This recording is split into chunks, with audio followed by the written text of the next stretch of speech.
Assalamualaikum, selamat sore. Selamat sore, Pak. Oke, boleh? Mau langsung atau mau nunggu nih baru berapa orang nih?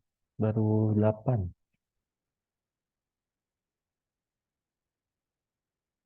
Iya, Ya, Pak. teman-teman kamu mana nih ya? OTW kayaknya, Pak. Hmm, menunggu berapa menit lagi? Menunggu berapa menit lagi nih ya? Bapak izin 5 menit lagi aja kali ya, Pak. Oke. Terima kasih, Pak.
Oke, boleh.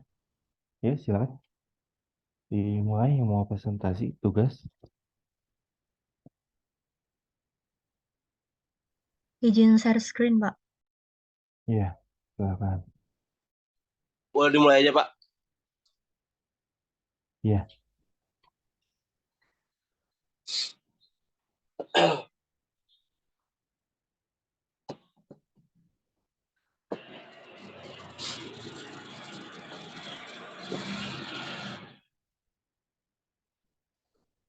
Assalamualaikum warahmatullahi wabarakatuh. Di sini kami akan menjelaskan tentang formularium rumah sakit yang terdiri dari Anita Rahman Pertiwi, Nia Febriana, dan saya sendiri Iskandar Hakim.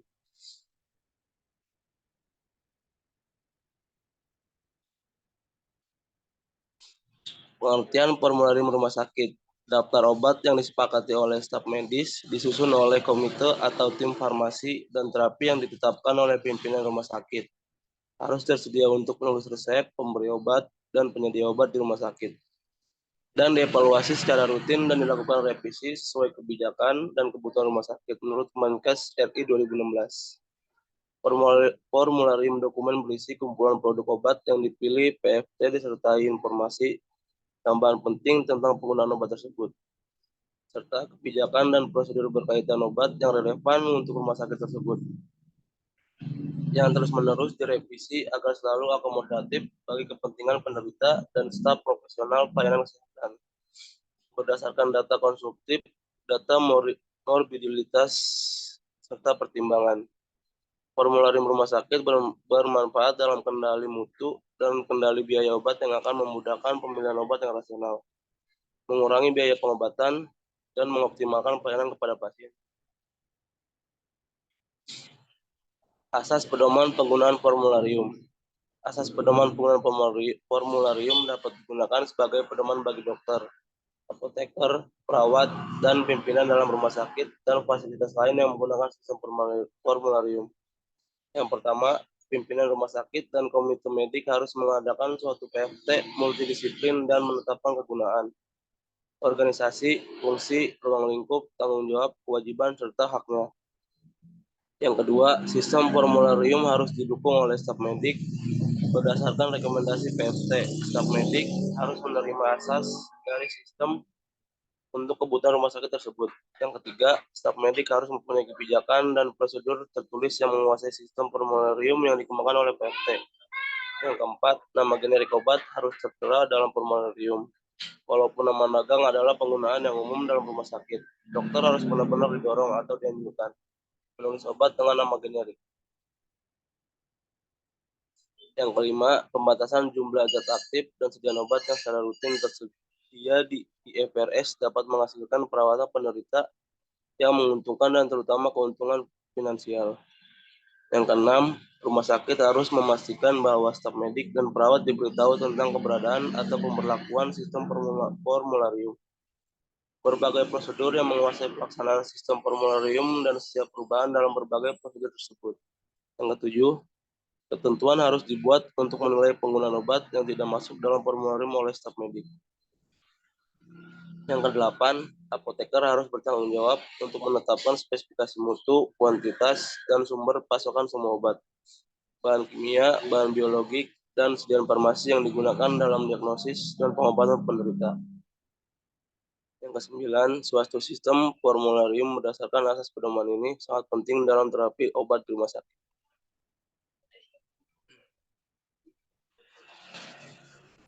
Selanjutnya, penyusunan formularium rumah sakit.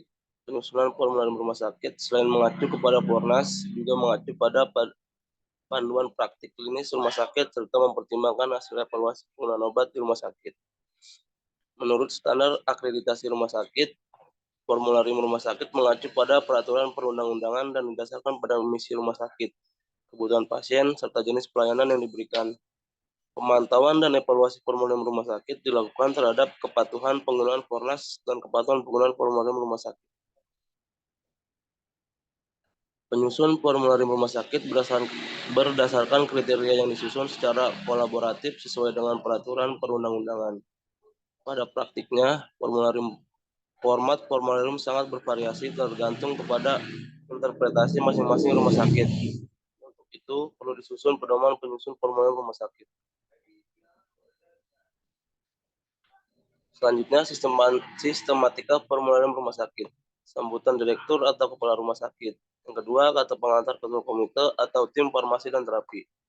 Yang ketiga, surat keputusan direktur rumah sakit tentang tim penyusun formularium rumah sakit. Yang keempat, surat pengesahan formularium rumah sakit. Yang kelima, kebijakan penggunaan obat di rumah sakit. Yang keenam, prosedur yang mendukung penggunaan formularium diantaranya tata cara menambah atau mengurangi obat dalam formularium. Yang B, tata cara penggunaan obat di luar formularium atas review komite atau tim farmasi dan terapi dan persetujuan komite atau tim medis dan direktur atau kepala rumah sakit. Yang terakhir, daftar obat yang sekurangnya memuat nama jenis obat, kekuatan sediaan, ketersediaan, rute pemberian dan perhatian atau peringatan medikos.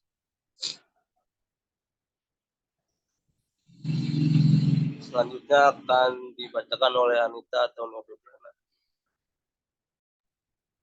Selanjutnya, kriteria obat dalam formularium rumah sakit.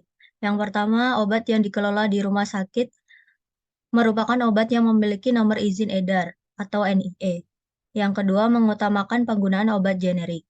Yang ketiga, memiliki rasio manfaat risiko atau benefit risk ratio yang paling menguntungkan penderita.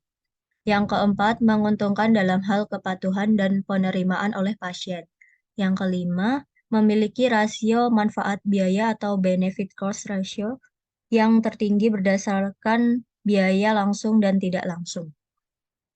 Yang keenam, obat lain yang terbukti paling efektif secara ilmiah dan aman atau evidence-based medicine yang paling dibutuhkan untuk pelayanan dengan harga yang terjangkau.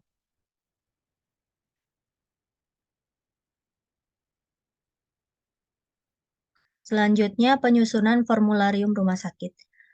Yang pertama, meminta usulan obat dari masing-masing kelompok atau staf medik KSM dengan berdasarkan pada panduan praktik klinis atau PPK dan clinical pathway. Yang kedua, memuat rekapitulasi usulan obat dari masing-masing KSM berdasarkan standar terapi atau standar pelayanan medik. Ketiga, mengelompokkan usulan obat berdasarkan kelas terapi. Keempat, membahas usulan tersebut dalam rapat komite atau tim farmasi dan terapi. Jika diperlukan, dapat meminta masukan dari pakar. Yang kelima, mengembalikan rancangan hasil pembahasan komite atau tim farmasi dan terapi, dikembalikan ke masing-masing staf medik fungsional atau SMF untuk mendapatkan umpan balik. Yang keenam, membahas hasil umpan balik dari masing-masing SMF untuk mendapatkan obat yang rasional dan cost efektif. Yang ketujuh, menyusun usulan daftar obat yang masuk ke dalam formularium rumah sakit. 8. Menyusun usulan kebijakan penggunaan obat. 9. Penetapan formularium rumah sakit oleh direktur. 10. Melakukan edukasi mengenai formularium rumah sakit kepada seluruh tenaga kesehatan rumah sakit. 11. Melakukan monitoring dan evaluasi kepatuhan. Revisi formularium rumah sakit. Penyusunan dan revisi formularium rumah sakit dikembangkan berdasarkan pertimbangan terapeutik dan ekonomi dari penggunaan obat agar dihasilkan formularium rumah sakit yang selalu muktahir dan dapat memenuhi kebutuhan pengobatan yang rasional. Perubahan obat dalam formularium rumah sakit dilakukan melalui pengusulan, yaitu yang pertama ada permohonan harus diajukan secara resmi melalui KSM kepada komite atau tim farmasi dan terapi menggunakan formulir 1 atau untuk pengajuan obat masuk dalam formularium atau formulir 2 untuk pengajuan penghapusan obat dalam formularium. Berikut contoh formulirnya untuk pengajuan obat dalam formularium rumah sakit. Permohonan penambahan obat yang akan dimasukkan dalam formularium rumah sakit yang diajukan setidaknya memuat informasi yaitu mekanisme farmakologi obat dan indikasi yang dianjurkan. Alasan mengapa obat yang dianjurkan lebih baik daripada yang sudah ada di dalam formularium. Yang ketiga, bukti ilmiah dari pustaka yang mendukung perlunya obat dimasukkan ke dalam formularium tersebut. Yang kedua, ini ada formulir pengajuan penghapusan obat dalam formularium. Kriteria penghapusan obat dari formularium yaitu pertama, ada obat tidak beredar lagi di pasaran. Yang kedua, obat tidak ada yang menggunakan lagi. Ketiga, sudah ada obat baru yang lebih cost efektif. Yang keempat, obat yang setelah dievaluasi memiliki resiko lebih tinggi dibandingkan manfaatnya. Yang kelima, berdasarkan hasil pembahasan oleh komite atau tim farmasi dan terapi. Yang keenam, terdapat obat lain yang memiliki efikasi yang lebih baik dan atau efek samping yang lebih ringan. Ketujuh, ada masa berlaku NIE telah habis dan tidak diperpanjang oleh industri farmasi. Berikutnya ada kebijakan penggunaan. Formularium harus dapat dipahami dan digunakan oleh seluruh tenaga medis dalam menuliskan resep serta tenaga kefarmasian dalam pelayanan kefarmasian. Direktur atau kepala rumah sakit harus membuat kebijakan penggunaan obat di rumah sakit yang tercantum dalam formularium rumah sakit meliputi yang pertama, restriksi atau batasan dimaksud terkait dengan kewenangan penulisan resep, serta ketentuan lain yang diperlukan untuk peresepan obat yang rasional, antara lain dosis, jenis dan jumlah maksimal obat, lama penggunaan, dan dokter penulis resep. Selanjutnya bisa dilanjutkan oleh Nia Febriana.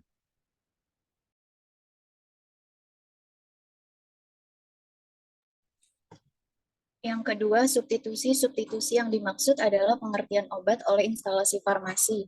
Ada dua jenis substitusi yang dapat diberikan kewenangannya kepada instalasi farmasi, yaitu yang pertama ada substitusi generik pengganti obat dalam resep dengan sediaan lain yang terdapat di formularium yang memiliki zat aktif sama. Substitusi dapat dilakukan oleh instalasi farmasi dengan persetujuan dari dokter penulis atau pasien. Yang kedua, substitusi terapeutik penggantian obat dalam resep dengan sediaan lain yang zat aktifnya berbeda, namun dalam kelas terapi yang sama. Substitusi jenis ini dapat dilakukan oleh instalasi farmasi dengan terlebih dahulu meminta persetujuan dokter. Petugas farmasi menuliskan pada lembar resep dalam sistem informasi farmasi, seperti nama obat pengganti, tanggal, dan jam komunikasi, nama dokter, dan pemberi persetujuan.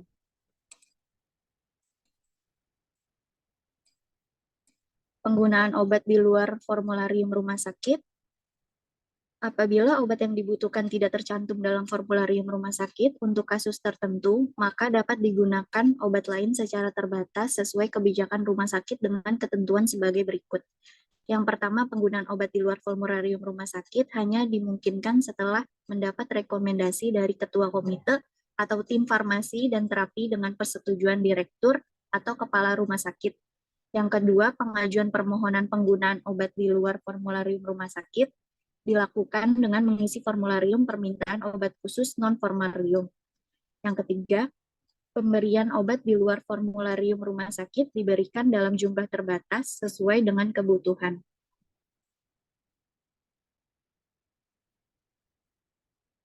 Pemantau dan evaluasi.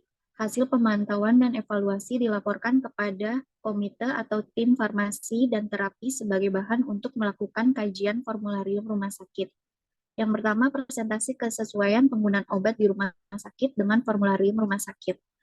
Pengambilan sampling itu dengan rumus bila jumlah pasien kurang dari 50 pasien per bulan, maka minimal sampel 50 lembar resep. Contohnya, jumlah pasien dalam satu bulan 150 orang. Dalam 50 lembar resep yang disampling, jumlah item obat yang diresepkan sesuai dengan formularium rumah sakit adalah 100 item. Dan jumlah total obat yang diresepkan adalah 102 item. Maka perhitungan persentase kesesuaian penggunaan obat di rumah sakit dengan formularium rumah sakit adalah sebagai berikut. Berarti contohnya jumlah item obat yang diresepkan sesuai dengan formularium rumah sakit dikali 100% dibagi jumlah total item obat yang diresepkan. Yang kedua, presentase kesesuaian ketersediaan obat di rumah sakit dengan formularium rumah sakit dapat dihitung dengan rumus sebagai berikut. Contohnya, jumlah item obat di rumah sakit yang sesuai dengan formularium rumah sakit adalah 160 item. Jumlah item obat yang tersedia di rumah sakit adalah 200 item. Maka perhitungan persentase kesesuaian ketersediaan obat di rumah sakit dengan formularium rumah sakit adalah jumlah item obat rumah sakit sesuai dengan formularium rumah sakit dikali 100% dibagi jumlah item obat yang tersedia di rumah sakit.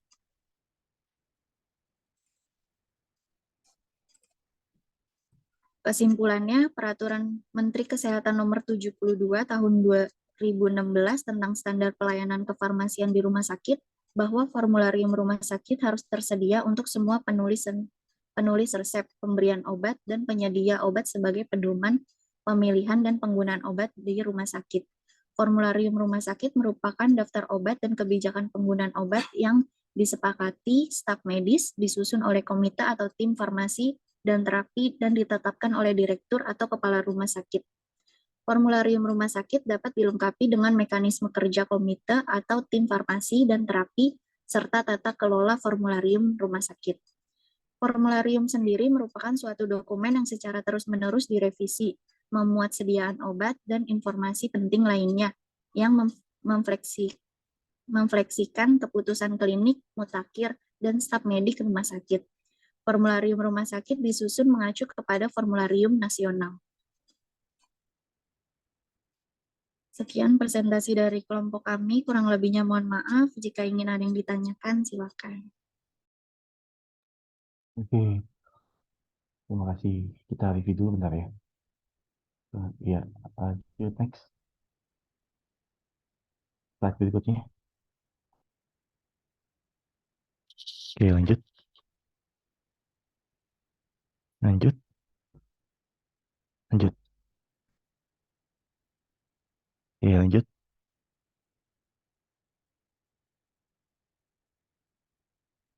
Nah, itu yang di slide 5. Coba kamu buka deh, slide 5. Penyusunan formularium rumah sakit. Nah, itu komponennya apa aja? Pada saat proses penyusunan, apa yang perlu dipersiapkan atau komponen-komponen apa aja yang perlu dipersiapkan? Ada nggak?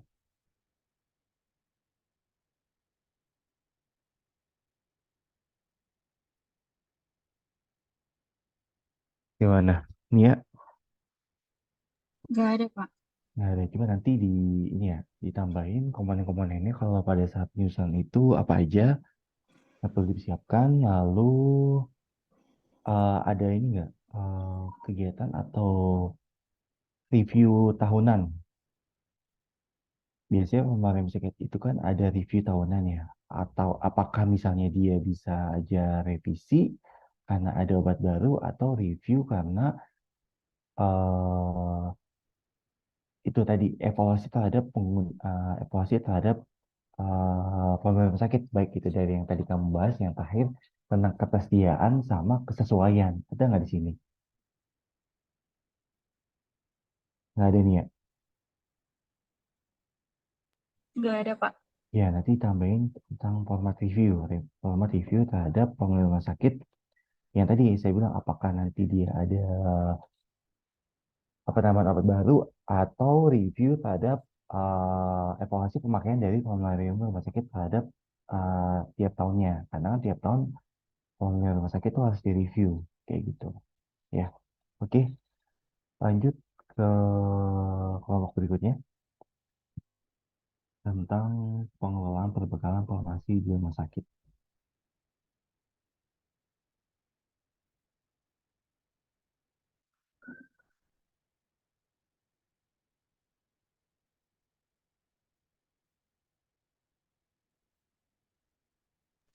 Bismillahirrahmanirrahim. Bapak saya mulai ya, Pak. Assalamualaikum warahmatullahi wabarakatuh. Selamat sore semuanya. Di sini saya dan teman-teman saya akan menjelaskan tentang pengelolaan perbekalan farmasi di rumah sakit.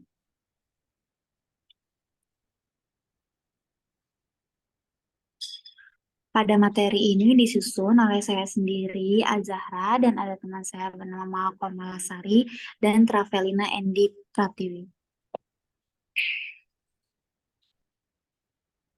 Baik, pengelolaan perbekalan farmasi atau sistem manajemen perbekalan farmasi merupakan suatu siklus kegiatan yang dimulai dari perencanaan sampai evaluasi yang saling terkait antara satu dengan yang lain. Kegiatannya mencakup perencanaan, pengadaan, penerimaan, penyimpanan, pendistribusian, pengendalian, pencatatan, dan pelaporan, penghapusan, monitoring, dan evaluasi.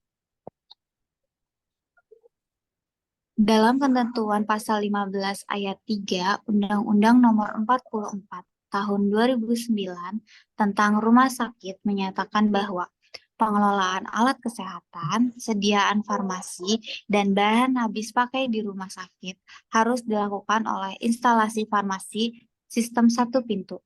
Sistem satu pintu adalah kebijakan kefarmasian termasuk pembuatan formularium, pengadaan, pendistribusian, sediaan farmasi, alat kesehatan, dan bahan medis habis pakai yang bertujuan untuk mengutamakan kepentingan pasien melalui instalasi farmasi.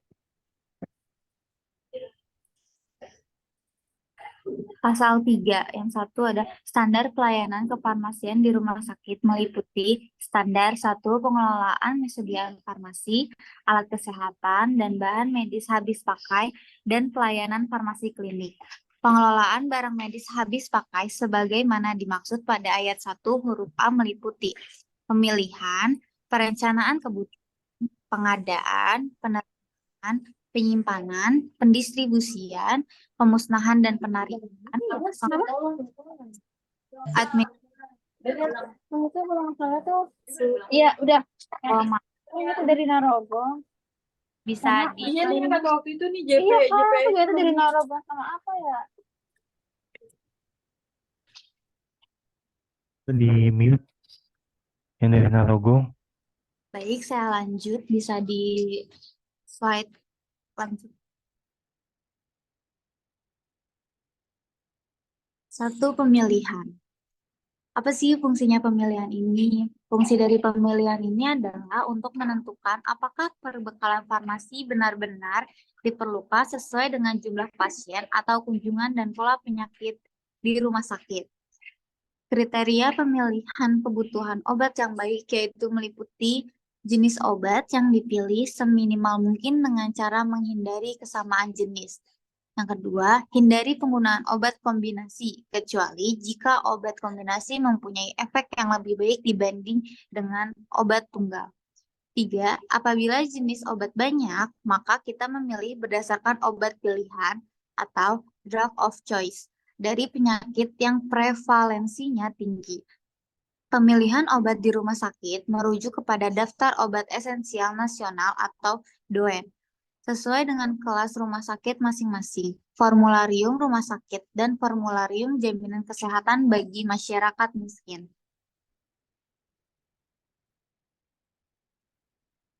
Tahapan penyusunan formularium rumah sakit yang pertama ada membuat rekapitulasi usulan obat dari masing-masing staf medik fungsional. Yang kedua, mengelompokkan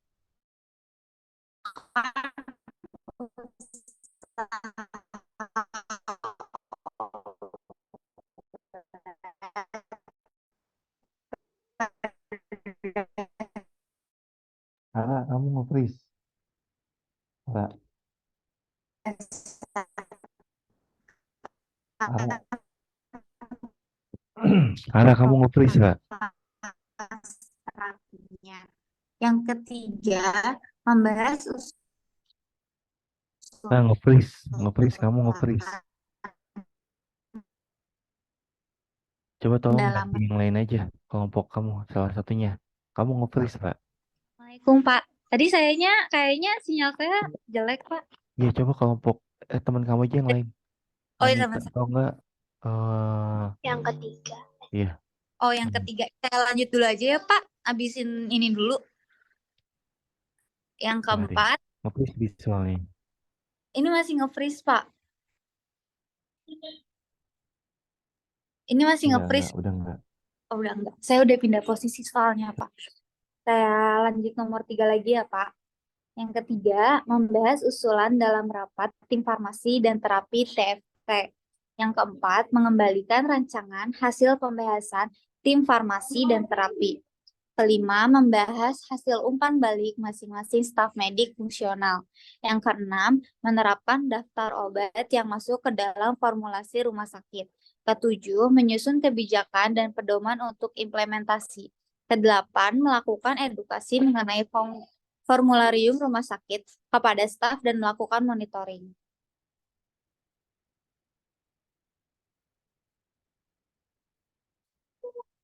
Tahapan pemilihan obat untuk masuk ke dalam formularium rumah sakit itu yang pertama, mengutamakan obat generik. Yang kedua, memiliki rasio manfaat resiko yang menguntungkan penderita.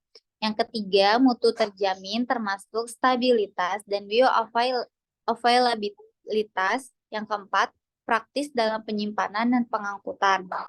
Kelima, praktis dalam penggunaan dan penyerahan. Keenam, menguntungkan dalam hal kepatuhan dan penerimaan oleh pasien. Yang ketujuh, memiliki rasio manfaat biaya yang tinggi berdasarkan biaya langsung dan tidak langsung. Yang kedelapan, obat lain yang terbukti paling efektif secara ilmiah dan aman yang paling dibutuhkan unit pelayanan dengan harga yang terjangkau. Yang kedua, perencanaan kebutuhan. Perencanaan kebutuhan merupakan kegiatan untuk menentukan jumlah dan periode pengadaan sediaan farmasi, alat kesehatan, dan bahan medis habis pakai sesuai dengan kegiatan pemilihan untuk menjamin terpenuhinya kriteria tepat jenis, tepat waktu, dan efisien. Tujuannya menghindari kekosongan obat dilakukan dengan menggunakan metode yang dapat dipertanggungjawabkan dan dasar-dasar perencanaan yang telah ditentukan.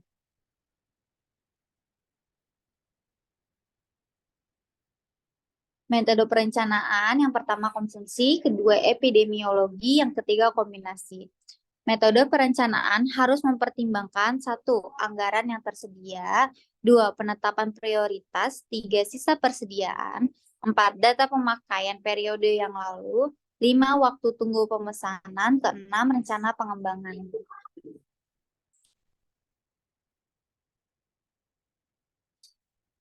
Pengadaan merupakan kegiatan berkesinambungan dimulai dari pemilihan, penentuan jumlah yang dibutuhkan, penyesuaian antara kebutuhan dan dana, pemilihan metode pengadaan, pemilihan pemasok, lalu penentuan spesifikasi kontrak, pemantauan proses pengadaan, dan sampai pembayaran. Hal yang harus diperhatikan dalam pengadaan sediaan farmasi itu yang pertama, bahan baku obat disertai sertifikat analisis. Yang kedua, bahan berbahaya harus menyerahkan material safety data sheet. Yang ketiga, sediaan farmasi, alkes, dan bahan medis habis pakai harus memiliki nomor izin edar. Yang keempat, masa kadaluarsa minimal 2 tahun, kecuali sediaan farmasi, alkes, dan bahan medis habis pakai itu termasuk golongan TTT, yaitu vaksin, reagensia, dan lain-lain. Rumah sakit harus memiliki mekanisme yang mencegah kekosongan stok obat jika instalasi farmasi tutup. A. Pembelian. Hal yang perlu diperhatikan dalam pembelian ini yang pertama, kriteria sediaan farmasi, kriteria umum kah atau kriteria umum obat. Yang kedua, persyaratan pemasok. Yang ketiga, penentuan waktu pengadaan dan kedatangan. Keempat, pemantauan rencana pengadaan sesuai jenis, jumlah, dan waktu. Kedua, produksi sediaan farmasi atau IVRS dapat memproduksi sediaan tertentu jika pertama, sediaan farmasi tidak ada di pasaran, kedua, sediaan farmasi lebih mudah jika diproduksi sendiri, ketiga, sediaan farmasi dengan formula khusus, keempat, sediaan farmasi dengan kemasan lebih kecil atau di packaging, kelima, sediaan farmasi untuk penelitian, keenam, sediaan farmasi yang tidak stabil dalam penyimpanan, dibuat baru. Sumbangan atau dropping atau hibah. IVRS harus melakukan pencatatan dan pelaporan. Seluruh kegiatan penerimaan disertai dokumen administrasi yang lengkap dan jelas harus sesuai dengan kebutuhan pasien rumah sakit IVRS. Memberikan rekomendasi ke pimpinan rumah sakit menolak atau mengembalikan. Slide selanjutnya akan dijelaskan oleh teman saya yang bernama Komalasari. Dipersilahkan.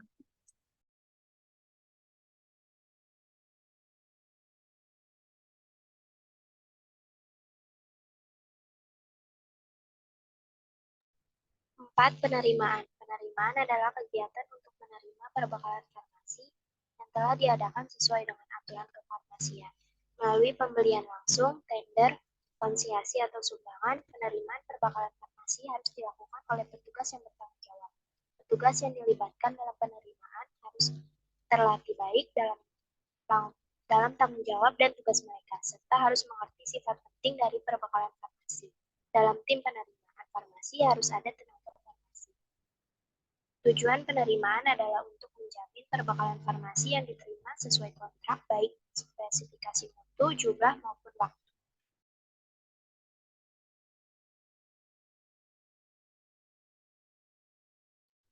5. Penyimpanan. Penyimpanan adalah suatu kegiatan menyimpan dan memelihara dengan cara menempatkan perbekalan farmasi yang diterima pada tempat yang dinilai aman dari pencurian serta gangguan fisik yang dapat merusak mutu obat. Tujuan penyimpanan adalah yang pertama memelihara mutu sediaan farmasi, yang kedua menghindari penggunaan yang tidak bertanggung jawab, yang ketiga menjaga ketersediaan, yang keempat memudahkan pencarian dan pengawasan.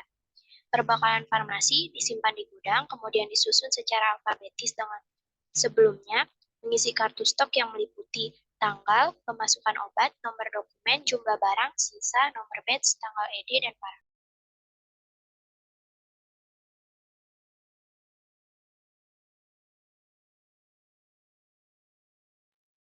Yang pertama ada penyimpanan berdasarkan golongan obat. Narkotika dan psikotropika disimpan dalam lemari khusus 2 pintu dengan kunci dan diletakkan menempel pada lemari besar dengan tujuan tidak bisa dipindahkan sehingga sulit dicuri. Kemudian obat bebas dan obat bebas terbatas disimpan di rak penyimpanan dan dikelompokkan berdasarkan kegunaannya. Obat keras disimpan di rak penyimpanan disusun alfabetis dan sesuai dengan alfabet dan efek farmakoterapeutiknya. Yang kedua, penyimpanan berdasarkan bentuk sediaan obat. Yang ketiga, penyimpanan obat generik dan obat paten. Obat generik disimpan di rak penyimpanan dengan label warna hijau, sedangkan obat lainnya atau paten disimpan dengan label warna yang berbeda. Yang keempat, penyimpanan berdasarkan efek farmakologi obat.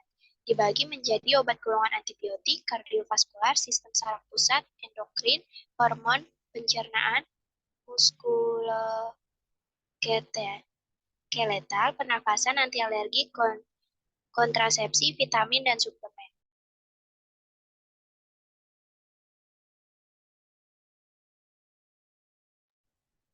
Pendistribusian. Distribusi adalah kegiatan mendistribusikan perbekalan farmasi di rumah sakit untuk pelayanan individu dalam proses terapi bagi pasien rawat inap dan rawat jalan, serta untuk menunjang pelayanan medis. Tujuan pendistribusian adalah tersedianya perbekalan farmasi di unit-unit pelayanan secara tepat waktu, tepat jenis, dan jumlah.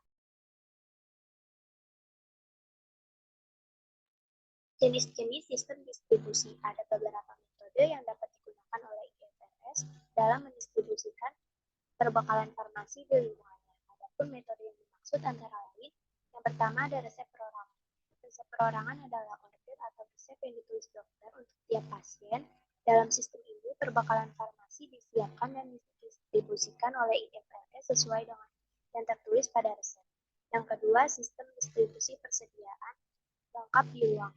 Definisi sistem distribusi persediaan lengkap di ruang adalah tatanan kegiatan pengantaran sediaan perbekalan farmasi sesuai dengan yang ditulis dokter pada order perbekalan farmasi yang disiapkan dari persediaan di ruang oleh perawat dengan mengambil dosis atau unit perbekalan farmasi dari wadah persediaan yang langsung diberikan kepada pasien di ruangan tersebut.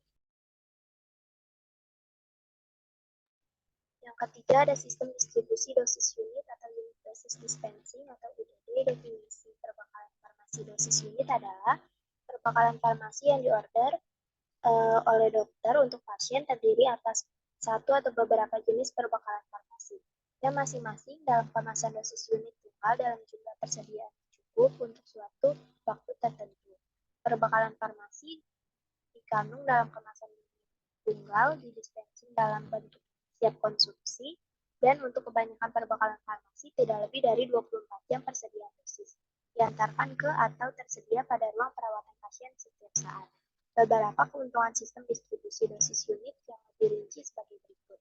Yang pertama, pasien hanya membayar perbekalan farmasi yang dikonsumsinya saja. Yang kedua, semua dosis yang diperlukan pada unit perawatan telah disiapkan oleh IFRS. Yang ketiga, mengurangi kesalahan pemberian perbekalan farmasi.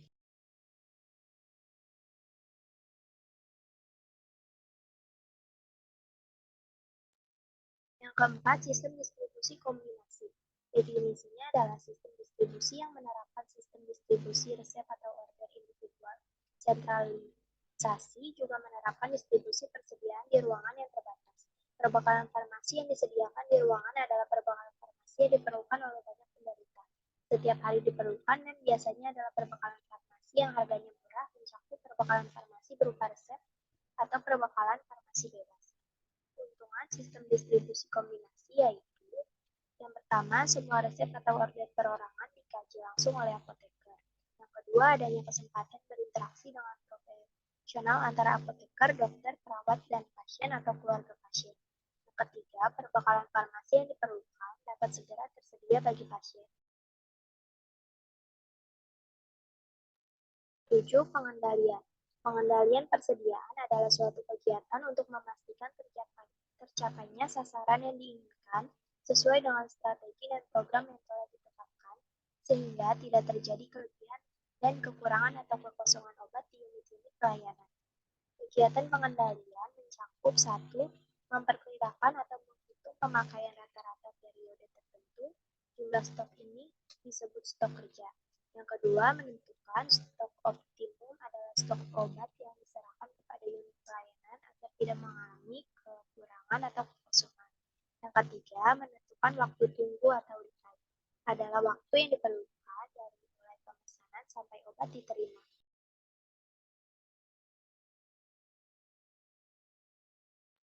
Selain itu, beberapa pengendalian yang perlu diperhatikan dalam pelayanan kefarmasian adalah rekaman pemberian obat.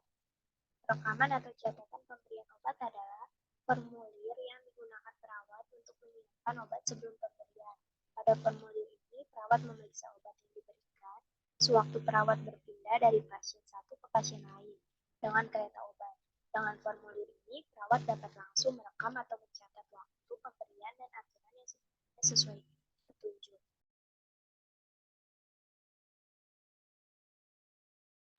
Yang kedelapan, pemusnahan dan penarikan. Pemusnahan dan penarikan sediaan farmasi, alat kesehatan, dan bahan medis habis pakai. Pemusnahan dan penarikan sediaan farmasi, alat kesehatan yang tidak dapat digunakan harus dilakukan dengan cara yang sesuai dengan ketentuan peraturan perundang-undangan yang berlaku. Penarikan sediaan farmasi yang tidak memenuhi standar ketentuan peraturan perundang-undangan dilakukan oleh pemilik izin edar berdasarkan perintah penarikan oleh Badan POM atau berdasarkan inisiasi sukarela oleh pemilik izin edar, dengan tetap memberikan laporan kepada Kepala Badan POM.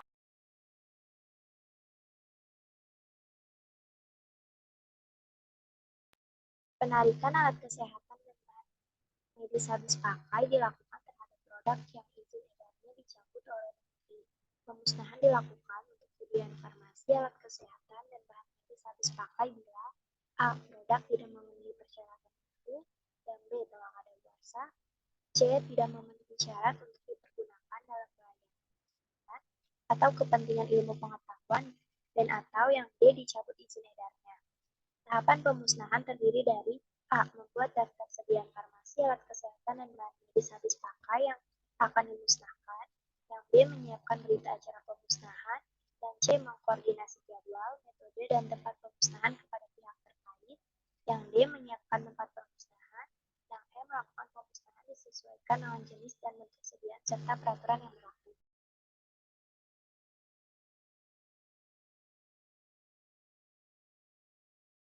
Selanjutnya akan dilanjutkan oleh Kak Ravelina. Yang ke-9, administrasi. Administrasi harus dilakukan secara tertib dan berkesinambungan untuk memudahkan penelusuran kegiatan yang sudah berlaku. Kegiatan administrasi terdiri dari yang A. Pencatatan dan pelaporan. Pencatatan dan pelaporan terhadap kegiatan pengelolaan sediaan farmasi, alat kesehatan, dan bahan medis habis pakai yang meliputi perencanaan kebutuhan, pengadaan, penerimaan, pendistribusian, pengendalian persediaan, pengembalian, pemusnahan, dan penarikan sediaan farmasi. Alat kesehatan dan bahan medis habis pakai. Pelaporan dibuat secara periodik yang dilakukan instalasi farmasi dalam periode waktu tertentu, atau bulanan, triwulan, semester, atau per tahun. Jenis-jenis pelaporan yang dibuat menyesuaikan dengan peraturan yang berlaku. Pencatatan dilakukan untuk, yang pertama, persyaratan Kementerian Kesehatan atau BPOM, yang kedua, dasar akreditasi rumah sakit, yang ketiga, dasar audit rumah sakit, yang keempat, dokumentasi farmasi. Yang B, administrasi keuangan. Apabila instalasi farmasi harus mengolah keuangan, maka perlu menyelenggarakan administrasi keuangan. Administrasi keuangan merupakan pengaturan anggaran, pengendalian, dan analisa biaya, pengumpulan informasi keuangan, penyiapan laporan, penggunaan laporan yang berkaitan dengan semua kegiatan pelayanan kefarmasian secara rutin atau tidak rutin dalam periode bulanan, triwulanan, semesteran, atau tahunan. Yang C, administrasi penghapusan. Administrasi penghapusan merupakan kegiatan penyelesaian terhadap sediaan farmasi, alat kesehatan, dan bahan medis habis pakai yang tidak terpakai karena kadaluarsa, rusak, mutu tidak memenuhi standar dengan cara membuat usulan penghapusan sediaan farmasi, alat kesehatan, dan bahan medis habis pakai kepada pihak terkait sesuai dengan prosedur yang berlaku. Pengolahan perbekalan farmasi khusus di rumah sakit. Yang pertama, penanganan bahan sitostatik dan bahan berbahaya lain. Bahan sitostatik adalah zat atau obat yang merusak dan membunuh sel normal dan sel kanker, serta digunakan untuk menghambat pertumbuhan tumor malignan. Istilah sitostatik biasa digunakan untuk setiap zat yang mungkin genotoksik, mutagenik, onkogenik, teratogenik, dan sifat bahaya lainnya.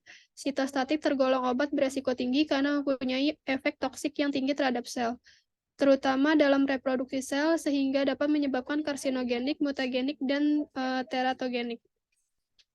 Oleh karena itu, penggunaan obat sitostatik membutuhkan penanganan khusus untuk menjamin keamanan, keselamatan penderita, perawat, profesional kesehatan, dan orang lain yang tidak menderita sakit.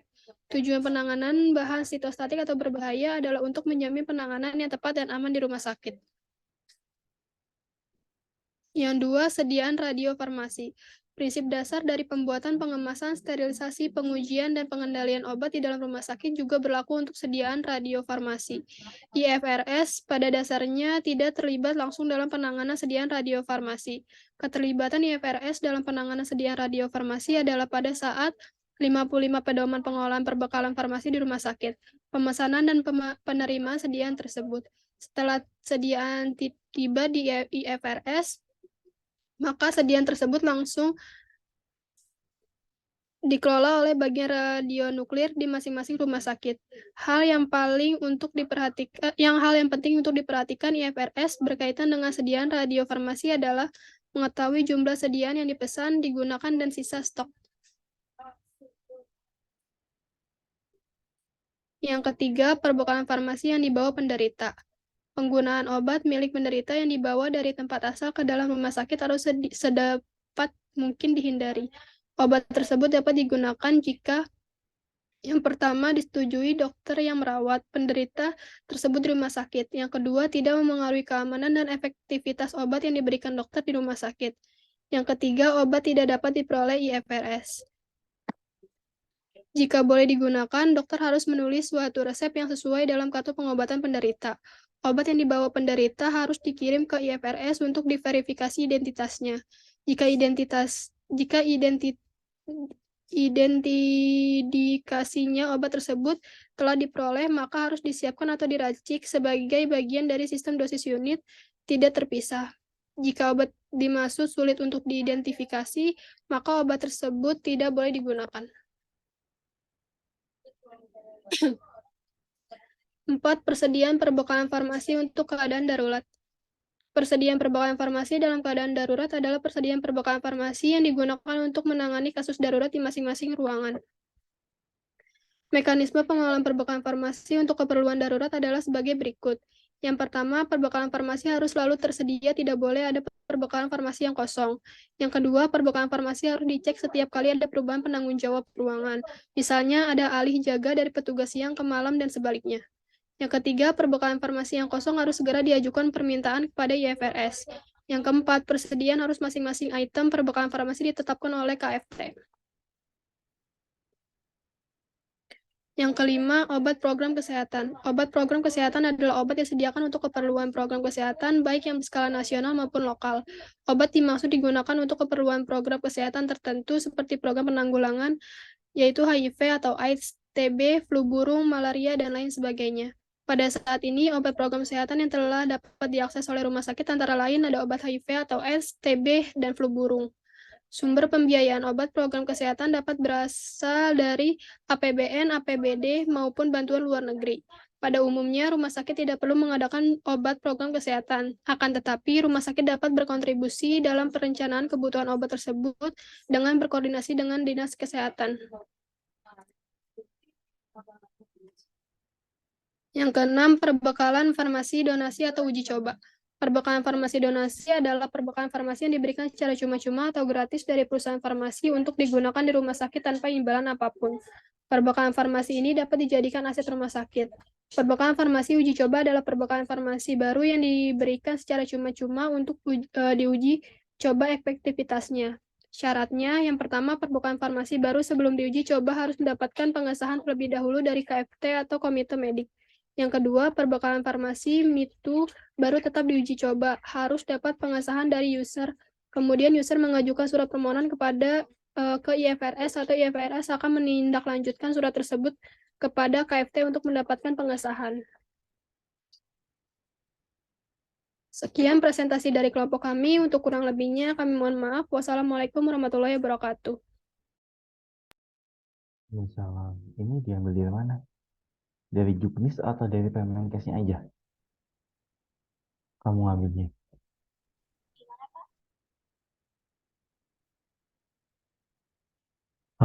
Ara, malah ini ngambilnya dari petunjuk teknisnya atau Permenkesnya? Yang awal-awal Pak. Permenkes. Kenapa? Permenkes. Terus ada juga ngambil dari buku sama dari jurnal. Oh, oke. Kalau mau ngambilnya dari itu petunjuk teknis pelayanan farmasi di rumah sakit. Nah, itu ada semua yang kamu sebutin. Jadi ada dua kan, manajerial sama pelayanan farmasi klinis. Oke. Nanti dicek lagi aja ya. Sama nggak? Soalnya sama-sama lengkap sih. Oke, lanjut ke pelayanan farmasi klinis di rumah sakit. Nah, ini juga ada nih yang di Juknis itu lebih lengkap. Coba kita lihat. Kelompok berikutnya.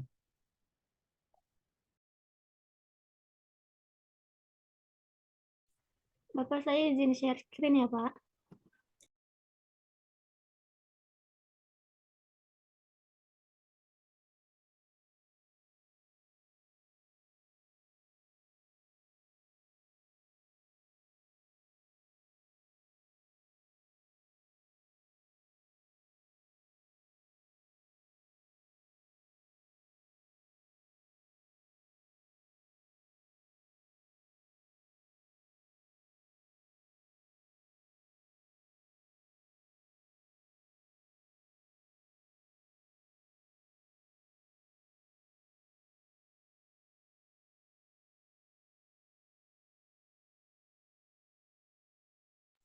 Bapak langsung mulai aja, Pak.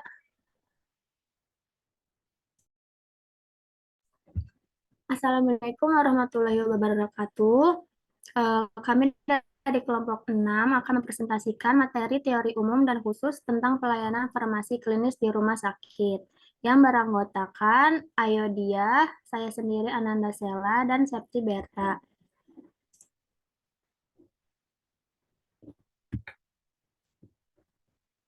Pelayanan farmasi klinis merupakan suatu konsep yang diterapkan dalam praktik kefarmasian di rumah sakit dengan tujuan memberikan pelayanan terbaik kepada pasien. Pelayanan farmasi klinis juga dapat meningkatkan keamanan pasien dan efektivitas terapi obat. Pada presentasi ini akan dibahas mengenai teori umum dan khusus tentang pelayanan farmasi klinis di rumah sakit. Pelayanan kefarmasian di rumah sakit harus menjamin ketersediaan farmasi, alat kesehatan, dan bahan medis habis pakai yang aman, bermutu, bermanfaat, dan terjangkau. Standar pelayanan farmasi rumah sakit sebagaimana tercantum dalam standar pelayanan rumah sakit pasti bersifat umum.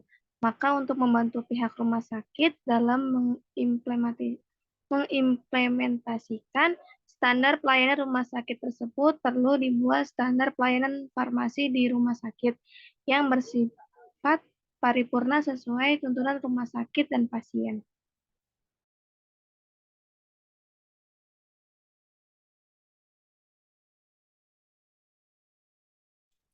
Teori umum tentang pelayanan farmasi klinis di rumah sakit. Pada teori umum tentang pelayanan farmasi klinis di rumah sakit, terdapat beberapa hal yang perlu diperhatikan, antara lain, yang pertama, tim pelayanan farmasi klinis di rumah sakit harus terdiri dari apoteker dan teknisi farmasi yang memiliki kualifikasi dan kompetensi yang memadai. Yang kedua, pelayanan farmasi klinis harus didasarkan pada bukti ilmiah dan pedoman praktik yang berlaku. Yang ketiga, pelayanan farmasi klinis harus dilakukan secara terintegrasi dengan tim medis lainnya untuk memberikan pelayanan yang holistik dan terkoordinasi. Khusus tentang pelayanan farmasi klinis di rumah sakit, terdapat beberapa aspek yang perlu diperhatikan, antara lain, yang pertama, evaluasi obat secara sistematis dan berkala terdapat pasien yang membutuhkan terapi obat. Yang kedua, identifikasi dan penyelesaian masalah terapi obat yang terjadi pada pasien. Yang ketiga, pendidikan pasien dan keluarga tentang obat dan penggunaan yang tepat. Yang keempat, kolaborasi dengan tim medis lainnya dalam mengoptimalkan terapi obat.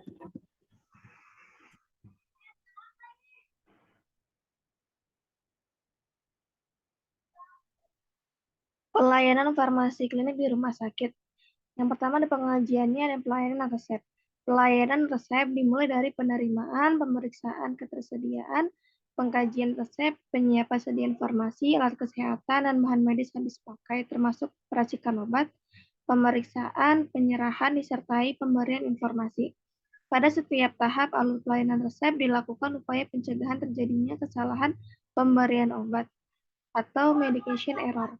Kegiatan ini untuk menganalisa adanya masalah terkait obat. Bila ditemukan masalah terkait obat harus dikonsultasikan kepada dokter penulis resep. Apoteker harus melakukan pengkajian resep sesuai persyaratan administrasi, persyaratan farmaseutik, dan persyaratan klinis baik untuk pasien rawat inap maupun rawat jalan. B. Penelusuran riwayat penggunaan obat. Riwayat penggunaan obat merupakan proses untuk mendapat informasi mengenai seluruh obat atau sediaan farmasi lain yang pernah dan sedang digunakan. Riwayat pengobatan dapat diperoleh dari wawancara atau data rekam medik atau pencatatan penggunaan obat pasien. Kegiatan yang dilakukan meliputi penelusuran riwayat penggunaan obat kepada pasien atau keluarganya, dan melakukan penilaian terhadap pengaturan penggunaan obat pasien. Informasi yang harus didapatkan yaitu nama obat, dosis, bentuk sediaan, indikasi, dan lama penggunaan obat. Reaksi obat yang tidak dikehendaki termasuk riwayat alergi dan kepatuhan terhadap regimen penggunaan obat.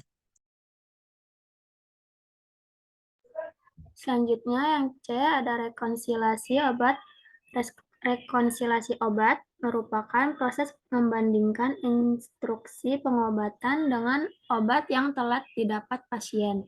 Rekonsiliasi dilakukan untuk mencegah terjadinya kesalahan obat atau medication error, seperti obat tidak diberikan, duplikasi, kesalahan dosis, atau interaksi obat. Kesalahan obat rentan terjadi pada pemindahan pasien dari satu rumah sakit ke rumah sakit lain, antar ruang perawatan, serta pada pasien yang keluar dari rumah sakit ke layanan kesehatan primer dan sebaliknya.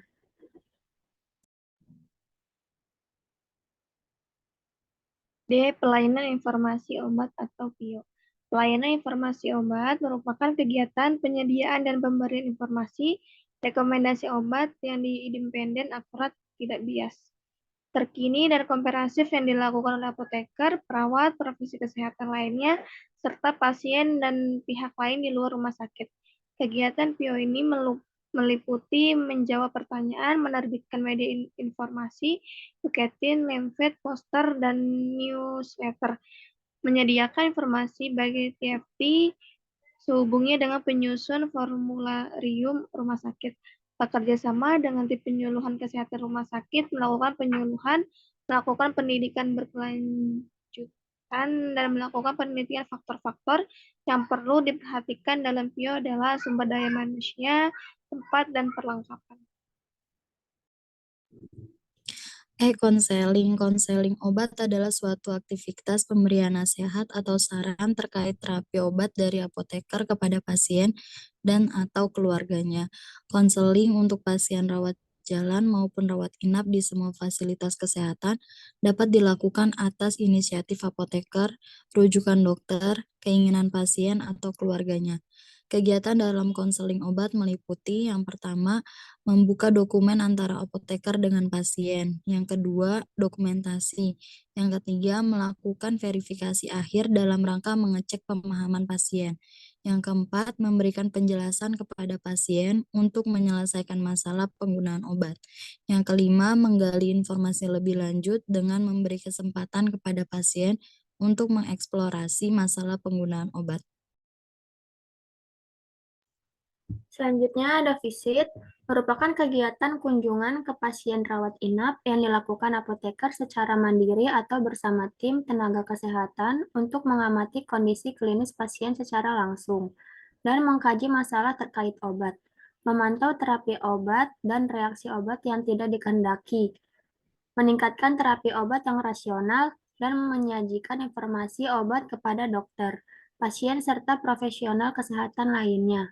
Pelayanan farmasi klinik di rumah sakit lainnya yaitu pemantauan terapi obat atau PIO, monitoring efek samping obat atau MESO, evaluasi penggunaan obat atau EPO, dispensing, sediaan steril atau pemantauan kadar obat dalam darah atau PKOD.